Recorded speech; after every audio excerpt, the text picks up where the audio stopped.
Então, sem mais delongas, Cassiano e Wendel Pinheiro, bebam uma água, porque vamos ouvir Alejandro Acosta e vocês também aí ouvindo. Atenção. Bom dia, expressionautas, Rômulo Maia e todos os trabalhadores do Brasil. Hoje vou falar sobre a greve dos Correios, como enfrentar o massacre imposto pelo julgamento do dissídio no TST, Tribunal Superior do Trabalho, que aconteceu no dia de ontem, 21 de setembro, e que mostrou a decisão do governo Bolsonaro de privatizar os Correios e todo o Brasil. Tiraram todos os direitos dos trabalhadores que tinham sido ganhos nas últimas décadas por meio de muitas lutas. Está valendo agora a CLT verde-amarela, que permite, dentre outras coisas, a terceirização total e o trabalho intermitente. Retiraram 59 de 79 cláusulas do ACT, Acordo Coletivo de Trabalho. Os salários dos trabalhadores foram reduzidos pela metade e ainda cabe o recurso da AST Correios ao Supremo Tribunal Federal para retirar os demais, por causa de que houve contraditório no TST. Até as liberações dos sindicalistas, o desconto assistencial e os descontos em folha foram eliminados, o que somente acontece quando há a decisão de privatizar. De uma tacada só, o governo Bolsonaro acabou com os direitos dos trabalhadores e o sindicalismo podre atual. Os Correios é uma empresa muito lucrativa. O lucro oficial no primeiro semestre foi de 300 milhões de reais. Na realidade, o lucro anual, por cálculos que temos realizados em relação ao faturamento das agências e ao que os carteiros entregam, deve superar os 50 bilhões anuais. Para elucidar a farsa do déficit, é preciso abrir a contabilidade. A privatização dos Correios segue o mesmo script das demais privatizações, tanto da época de FHC como da atualidade. Está colocada a entrega do Brasil, que ainda não foi entregue, a troco de pinga. No caso dos Correios, por algo em torno a 2% do valor. Uma questão muito similar acontece com a Petrobras, que está sendo esquartejada. Somente sobraram, por enquanto, 7% dos funcionários concursados. Acabaram com as operações no Nordeste e em vários outros lugares. Os campos de petróleo estão sendo entregues até sem licitação, coisa que o próprio FHC não teve coragem de fazer. E tudo por 5% do valor de mercado na média. A situação se repete no setor elétrico, nos bancos públicos, na educação e saúde públicas. O governo Bolsonaro pretende privatizar, seria melhor dizer, doar 180 empresas federais e 250 estaduais, sendo que o objetivo para este ano é privatizar 4 grandes empresas: os Correios, a Petrobras, a Caixa Econômica Federal e o Banco do Brasil, para começar. Quem luta contra esta política é terra arrasada e quem se converteu num bolsonarista na prática? Preciso responder essa pergunta de maneira clara. Chama a atenção que somente haja apenas uma greve nacional contra o massacre do Brasil, a da categoria dos Correios, apesar da pressão do governo Bolsonaro e das máfias dos sindicatos, federações, centrais sindicais, movimentos sociais, como o MST, MTST e a UNE, e a dos partidos políticos que nem sequer são capazes de apoiar a greve dos trabalhadores dos Correios, chamando greve e protestos nos demais setores que estão no olho do furacão do massacre. Por que isso acontece? Bom, vamos deixar duas coisas muito claras. A maior greve do Brasil desde 1995 e a maior na América Latina, que está já na sexta semana, foi possível porque Gazeta Revolucionária atua ali já faz tempo, tem clareza política e é pós-doutorada em traidores e pelegos mafiosos de todos os tipos. Foi possível porque a Gazeta Revolucionária tem esclarecido os trabalhadores dos Correios que passaram pela experiência da greve de setembro, outubro do ano passado, também impulsionada por Gazeta Revolucionária e quebrada pela máfia sindical, das centrais sindicais e dos partidos políticos numa semana a mando do governo Bolsonaro. Os trabalhadores entenderam que agora é o tudo ou nada. E com a crise em que o Brasil se encontra, se não houver luta, haverá muita fome. A máfia sindical dos Correios é ligada às centrais sindicais e aos partidos políticos. O setor mais patronal e bolsonarista é o do PCdoB, que controla os sindicatos dos trabalhadores dos Correios de São Paulo e do Rio de Janeiro, a partir de uma das duas federações, a Findect, ligada à CTB. No dia 21 de setembro, houve um ato nacional em Brasília em defesa dos Correios pelos empregos. A máfia corrupta do PCdoB não enviou ninguém a Brasília e foi a primeira a aceitar a imposição do governo Bolsonaro ainda ontem. Dentre as desculpas está de que estaríamos em pandemia, ou seja, para trabalhar e pegar ônibus lotados não há pandemia. Também não há pandemia para roubar o dinheiro dos sindicatos, fazer negociatas com o governo Bolsonaro ou sustentar as campanhas de políticos corruptos, como o candidato a vereador conhecido como Nego Peixe, dos pelegos mais mafiosos de São Paulo, e o candidato a prefeito de São Paulo, o ex-ministro dos Esportes, Orlando Silva. Para defender os trabalhadores do Brasil, aí sim há pandemia.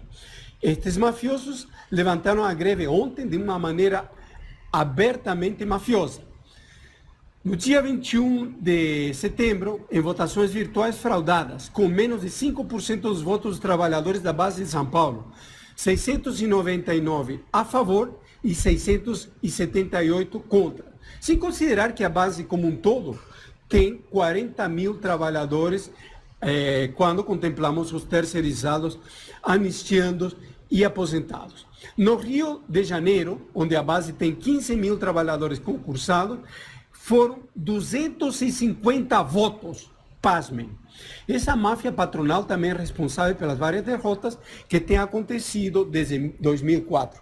E também por quase ter assassinado, junto com a polícia militar, a mim mesmo, Alejandro Acosta, em 2012, conforme eu relatei no dossiê dos Pelegos, parte 3 do Gazeta Revolucionária.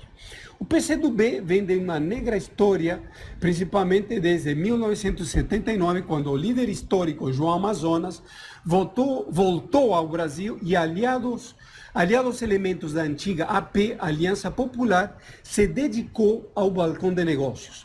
Durante o governo Quércia, recebeu vários cargos na Eletropaulo. Mais tarde, nos governos Lula, chegou a controlar a ANP, Agência Nacional do Petróleo, onde o velho comunista Haroldo Lima, segundo as palavras de Lula, entregou as bases de dados à gestão da Petrobras, a norte-americana Halliburton, que foi encabeçado pelo vice de Bush, Dick Cheney, com as informações confidenciais do pré-sal. Mais recentemente, os parlamentares do PCdoB votaram a favor da entrega da base militar de Alcântara para os Estados Unidos. A máfia do PCdoB é secundada pelos mafiosos do PT, PSOL, PSTU e outros. Conforme relatamos no dossiê dos Pelegos, parte 2, a imposição do controle patronal do PCdoB nos principais sindicatos dos Correios foi complementado pelo controle mafioso da FENTEC, Federação Nacional dos Trabalhadores dos Correios, a outra federação controlada pela articulação sindical do PT. Os vários agrupamentos políticos vão a reboque desses mafiosos que hoje são abertamente bolsonaristas, desde que ajudam a massacrar o Brasil. Os exemplos são muitos. A título de ilustração, vou fazer referência apenas a 3 deles. Ontem, o senhor Alisson Tenório, o mafioso do PSOL Pernambuco, marcou a assembleia para ontem mesmo, um dia antes da data oficial da Federação FENTEC, a qual o sindicato do Pernambuco pertence, para ele mesmo entregar a greve de maneira fraudulenta. Ele também é um responsável por inúmeras traições, um dos mais pelegos, e a mudou para hoje, 22 de setembro, para as 14 horas, e não para as 19, como os demais sindicatos as fazem. Seria bom avisar a Maria Lúcia Fattorelli para ela tomar mais cuidado com quem faz live, pelo menos para que ela esteja ciente. No caso do Goiás, o sindicato controlado por uma máfia ligada a chefias vinculadas ao deputado do PT, Rubens Ottoni, um dos setores mais mafiosos.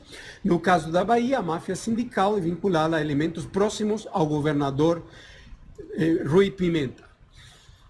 No dossiê dos pelegos do Gazeta Revolucionária, há alguns detalhes sobre isto e outros virão. Temos também o caso do deputado Glauber Braga, do PSOL Rio de Janeiro. A mensagem principal é que, conforme disse o ilustre, ou melhor, ex-ilustre deputado Glauber Braga, estão todas as direções pelegas amarradas em dossiês do GSI, e agora fica evidente que estão recebendo uma comissão para entregar ao Brasil. Senão porque a maioria da frente parlamentar em apoio aos Correios teria assinado a favor da PEC 149 que privatiza os Correios. Todos os partidos políticos estão envolvidos. O próprio Glauber Braga ficou muito chateado porque eu o expus publicamente na live que ele fez com o especialista em firulas, deputado federal Rogério Correia, do PT de Minas Gerais, junto com a máfia sindical que controla os Correios de Minas Gerais. Eles deletaram 15 perguntas dos trabalhadores sobre a questão dos dossiês. E a minha pergunta não foi deletada, mas foi ignorada.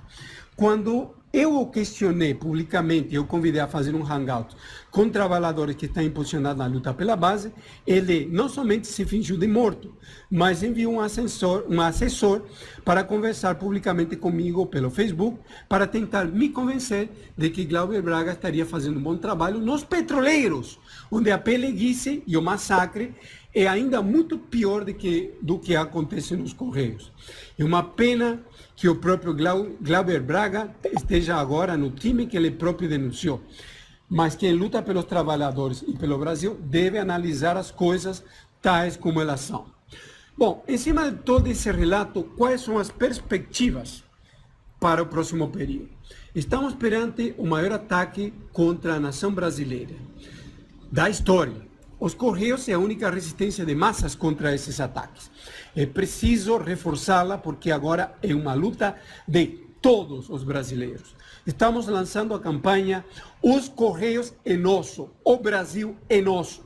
E vamos criar um fundo de greve para que a greve dos Correios continue até a vitória, enquanto os demais trabalhadores se decidem a defender-se eles mesmos do massacre e não continuar indo que nem cordeirinho ao matadouro.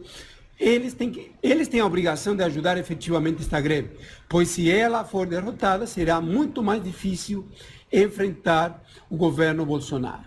E muitas coisas muito ruins virão. É preciso denunciar todos os que se venderam sem dó nem piedade, dos sindicatos, das centrais, dos movimentos sociais e dos partidos políticos. Estes dos partidos políticos estão novamente extasiados com as eleições municipais bolsonaristas, enquanto está em risco a própria nação brasileira. Os trabalhadores dos Correios irão exigir que sejam feitas caravanas dos estados para expulsar de São Paulo e do Rio de Janeiro as máfias. É preciso parar a produção dos principais centros operacionais. Os trabalhadores devem exigir que se abram as contas dos sindicatos, federações, centrais sindicais e partidos políticos. E devemos retomar essas organizações para a luta e expulsar os mafiosos. São os empregos, as nossas famílias e o futuro da nação brasileira que estão em jogo. Por sinal, está fazendo um trabalho espetacular. Alejandro, se você está nos ouvindo, fuck, man. You're the man.